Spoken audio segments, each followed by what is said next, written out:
Hi there, it's Diana Duff out in the field again today, showing you some different pruning styles and techniques. First, we're looking at this mulberry tree, which really needs a lot of pruning, but we're not going to work on that necessarily today. But I want to show you a couple of things on this tree. First of all, this is a really good example of the branch collar. Do you see the raised part here and here and here? And if you're going to cut, for instance, we're going to cut this branch off, you want to cut right inside the branch collar, like that, so that you have something that you don't have a stump at all. You don't want to ever leave a stump. Let me show you something else down below. This particular branch is coming out of the root.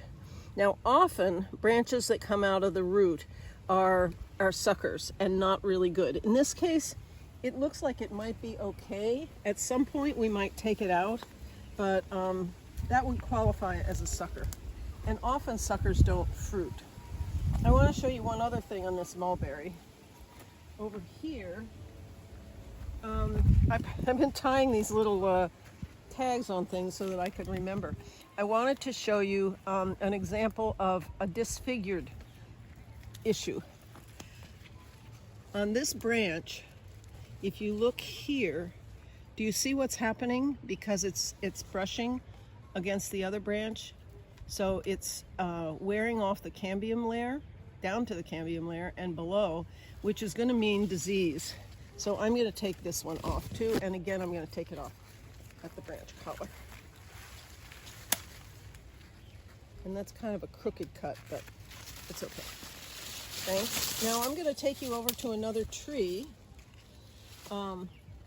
where we're going to take a look at some things that I've marked that we can cut.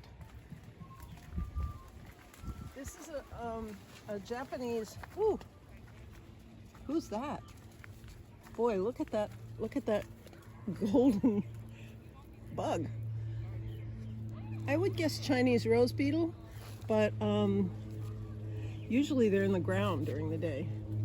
Anyway, I don't know what she's eating or why she's there, but just an interesting thing that you always find interesting things when you come out into the field. So I want to show you, first of all, you want to remove anything that's dead or stumps like this that are soon to be dead. And I'm not sure this one's dead. Yep, well, it's still green inside, but it did snap really easily. I've marked some things around this side of the tree for you to take a look at. Here's an example of something dead, and the first thing that we always do is remove dead material. Oh, that's still green, but it's dead. This is going to be dead. This is definitely dead. This is going to be dead because somehow or other it got damaged, and you can see the cambium layer is gone. And this is dead also. So you go through the tree first and look for the dead stuff. And this is another issue here. You see the cambium layer is taken off. So, and I might need my loppers for this, but you know, sometimes I do this and you shouldn't. So I'm not going to do it. I'm going to use loppers on that. Now, I want to show you some so what we're going to do in order to lower this tree is we're going to drop crotch. So I want to show you some crotches so you know what I'm talking about.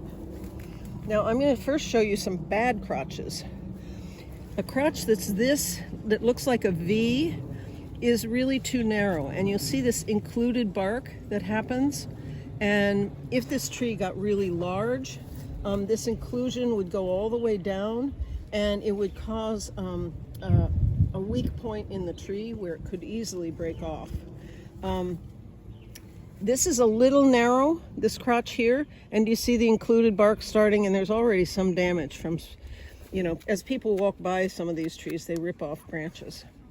So when I talk about drop crotching, I mean taking down to a crotch.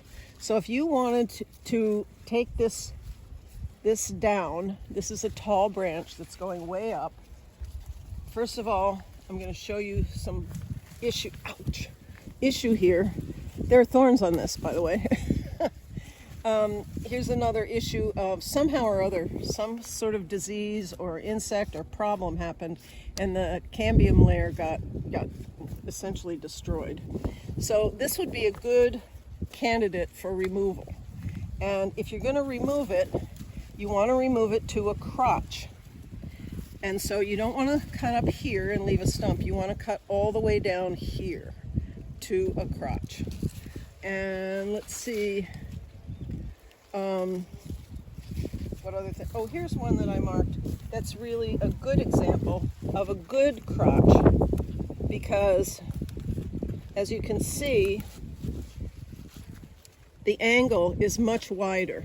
A V angle or like this is too close, but once you get to the point where a branch comes like this from a tree, that's a good crotch.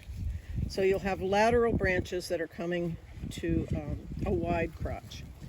So I think what I'm going to do is stop the video now, go ahead and make some cuts, and